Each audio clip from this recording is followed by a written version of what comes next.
Welcome back guys. तो rotational dynamic का lecture number 4 application of uniform circular motions का last application क्या है, कोनिकल पेंडुलम। तो कोनिकल पेंडुलम को डिस्कस करते हैं। तो कोनिकल पेंडुलम को डिस्कस करने से पहले हमें ये देखना पड़ेगा कि कोनिकल पेंडुलम किस टाइप में बनेगा। तो गाइस हमको करना क्या है, हमें ये करना है कि हमें एक रिजिड सपोर्ट लेना है। रिजिड सपोर्ट में क्या करना है, एक स्ट्रिंग को टाइट करना है, स्ट्रिंग बांध देना है और उस स्ट्रिंग के एक एंड पे क्या करना है, आपको एक बॉब लगा देना है, मेरा आयरन बॉल लगा देना है। ठीक है, अब उस बॉब को क्या करना है, हमें पेंडुलम की तरह मूव करना है। पेंडुलम आपने देखा ही होगा, ऐसा पेंडुलम की तरह मूव करना है। बट इसमें क्या करना है, आपको इसको कैसे करना है, हॉरिजॉन्टल सर्कल में करना है। इसको कैसे करना है बच्चों, हॉरिजॉन्टल सर्कल में करना है। तो हम देखेंगे यहाँ पर, मान लो कंसिडर कर लो ना कि ये आपने क्या किया है, एक स्ट्रिंग लगाया है। ठीक है, यहाँ आपने क्या किया है, एक बॉब लगाया है। इस बॉब को आपने ऐसा उठाया और यहाँ लेकर गए। ठीक है, कहाँ ले गए, बॉब को यहाँ लेकर गए। ठीक है, जब आपने इस बॉब को यहाँ लिया तो क्या है, कुछ एंगल बन गया यहाँ पे। तो अब इस बॉब को यहाँ छोड़ भी सकते हो। तो बॉब कैसा, ऐसा पेंडुलम की तरह क्या करेगा, लाइक मूव करना शुरू करेगा। ठीक है, तो अब क्या कुछ एंगल बना था, आपको डायग्राम कुछ इस तरह दिख रहा होगा। ठीक है, तो अब देखते हैं यहाँ पर कि यहाँ पे जो बॉब है इसका टाइम पीरियड कितना होगा। ठीक है, कितने एंगुलर वेलोसिटी से ये मूव होगा। तो आइए देखते हैं, सबसे पहले क्या देखना है हमें कि वेट mg किसको बैलेंस कर रहा है।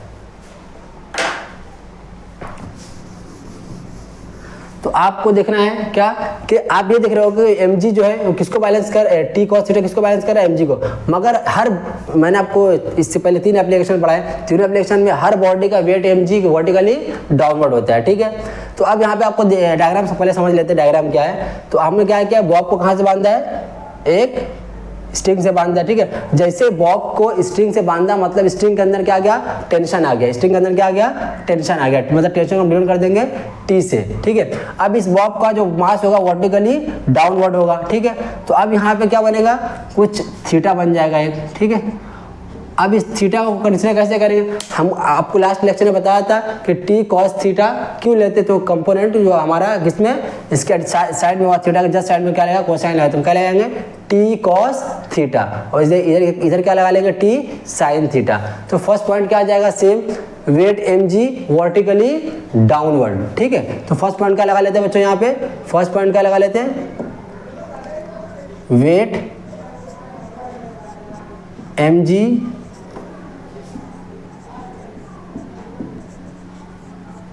Vertically downward. ठीक है, फर्स्ट पॉइंट क्या मिला आपको, आपने क्या बोला कि ये वेट mg कैसा है, वर्टिकली डाउनवर्ड है। ठीक है, अब देखो वेट mg वर्टिकली डाउनवर्ड है, तो अब इसके अंदर ही फोर्स है, टेंशन भी एक टाइप का फोर्स है। ठीक है, तो क्या लिखेंगे, टी, क्या लिखेंगे, टी। सेकंड पॉइंट क्या आ जाएगा, फोर्स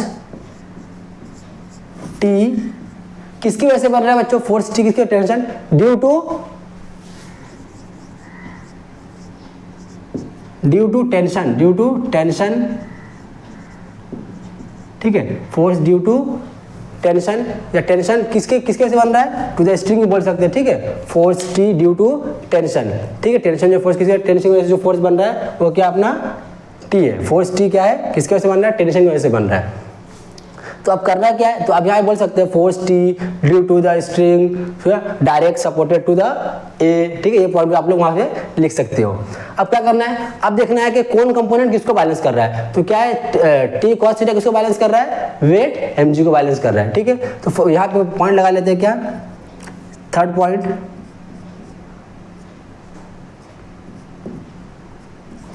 क्या लगा लेंगे third point, vertical component, vertical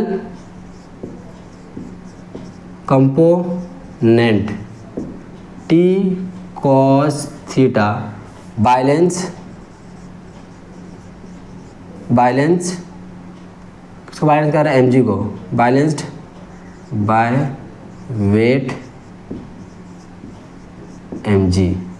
ठीक है, तो अगर टी कॉस थीटा बैलेंस किसी कर रहा है वेट mg को, तो क्या हो जाएगा, T cos theta is equals to mg।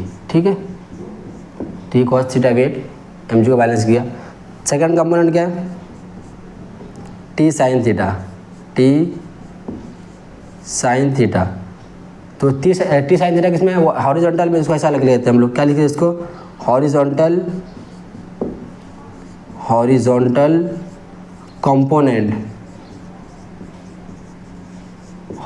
Component क्यों टी साइन थीटा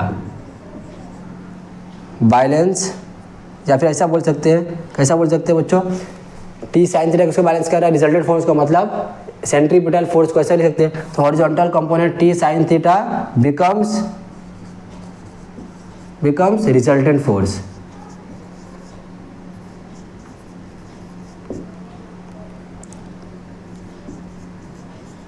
क्या हो जाएगा बोला।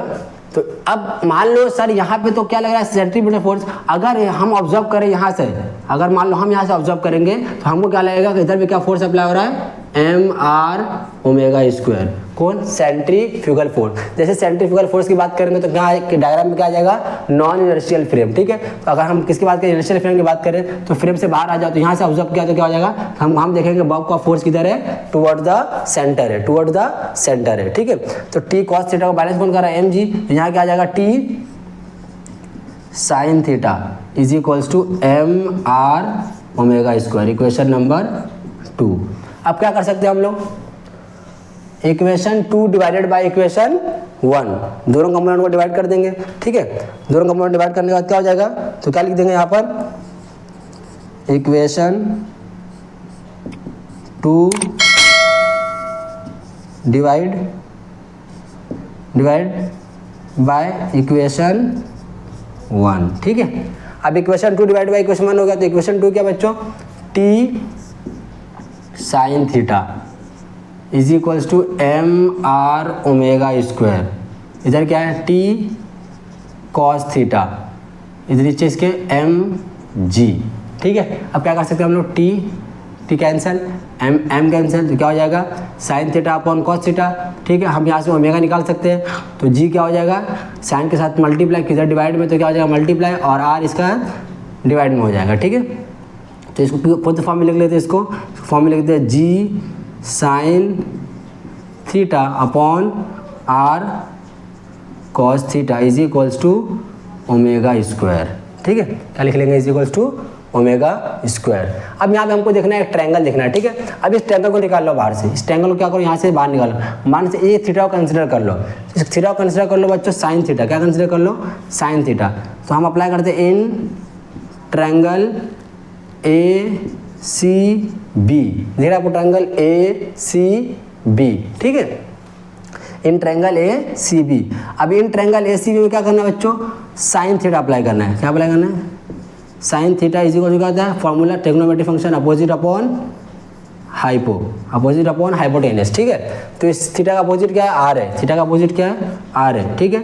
और हाइपोटेनस क्या है, 90 है, ये क्या है 90 है, तो इसका हाइपोटेनस क्या है, एल है, ठीक है। तो क्या बन जाएगा ये, हाँ, अगर मैं आर की वैल्यू निकालूँ तो क्या बन जाएगा, R is equals to L sine theta बन जाएगा, ठीक है।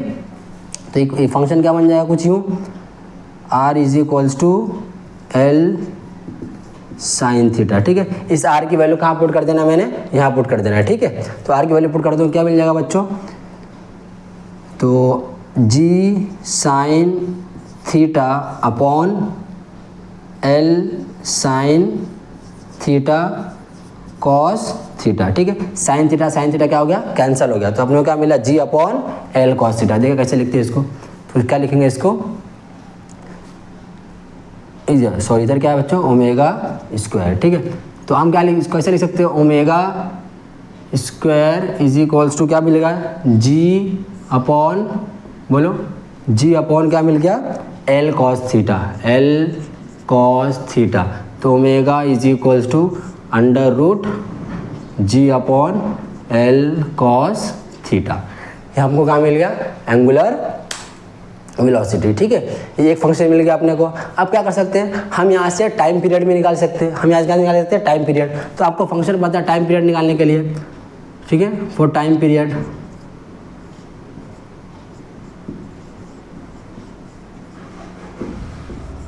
कैसे निकालने बच्चों, हमको पता है ओमेगा क्या होता है, omega is equals to 2 pi by T, ठीक है। तो टी इज इक्वल्स टू क्या हो जाएगा बच्चों, 2 पाई बाय ओमेगा। अब यहाँ से ओमेगा की वैल्यू हम यहाँ पुट कर सकते हैं, इस ओमेगा की वैल्यू को, ठीक है, इस ये वैल्यू को पुट करते हैं, ठीक है। तो इसको हम क्या कर लेते हैं, बॉक्स बना लेते हैं ताकि आसान होगा समझना, ठीक है। इस वैल्यू को यहाँ पुट कर लेते हो। टी इज इक्वल्स टू क्या हो जाएगा बच्चों, टी इज इक्वल्स टू बोलो 2 pi upon under root G upon L cos theta. तो अभी चेंज कर दो, टाइम पीरियड क्या मिलेगा, ये ऊपर जाकर क्या हो जाएगा, इंटरचेंज होगा। तो डी इज इक्वल्स टू क्या हो जाएगा 2 pi under root L cos theta upon g. ठीक है, ये आपको क्या मिलेगा बच्चों, टाइम पीरियड मिलेगा, टाइम पीरियड मिलेगा। अब जब टाइम पीरियड मिल गया तो क्या मिलेगा, हम निकाल सकते हैं इसकी फ्रीक्वेंसी भी निकाल सकते हैं। ठीक है, फ्रीक्वेंसी कैसे निकाल लेंगे, तो फ्रीक्वेंसी को डिनोट कैसे करते हैं बच्चों, 4 क्या लिख लेंगे 4। फ्रीक्वेंसी कैसे निकालेंगे, फ्रीक्वेंसी क्या एन, क्या बच्चों N is equals to 1 upon T, मतलब के time per unit time, frequency क्या है पर यूनिट टाइम। ठीक है, आप फ्रीक्वेंसी डिनोट क्या करते हैं एन से, चाहे आप चाहो तो इसको एफ से भी डिनोट कर सकते हो। ठीक है, नो प्रॉब्लम, एफ से भी इसको डिनोट कर सकते हो। ठीक है, F is equal to 1/t। अब टी की वैल्यू है हमारे पास, इसी वैल्यू का यहाँ पुट कर देते हो, क्या हो जाएगा, तो एफ इज इक्वल्स टू क्या हो जाएगा बच्चों, F is equals to 1 upon 2 pi under root L cos theta upon ji.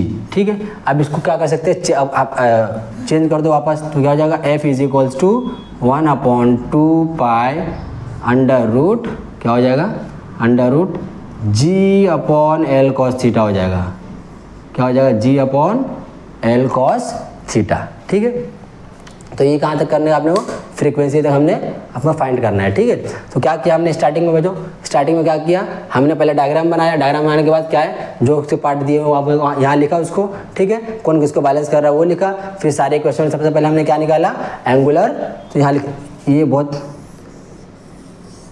Box बनाया जिसको ताकि आपको आसान हो जाए। ठीक है, तो यहाँ से हमने क्या किया, पहला ये पार्ट निकाला, फिर ये पार्ट निकाला, फिर ये पार्ट, मतलब पहला angular velocity, then time period, then frequency निकाला। ठीक है,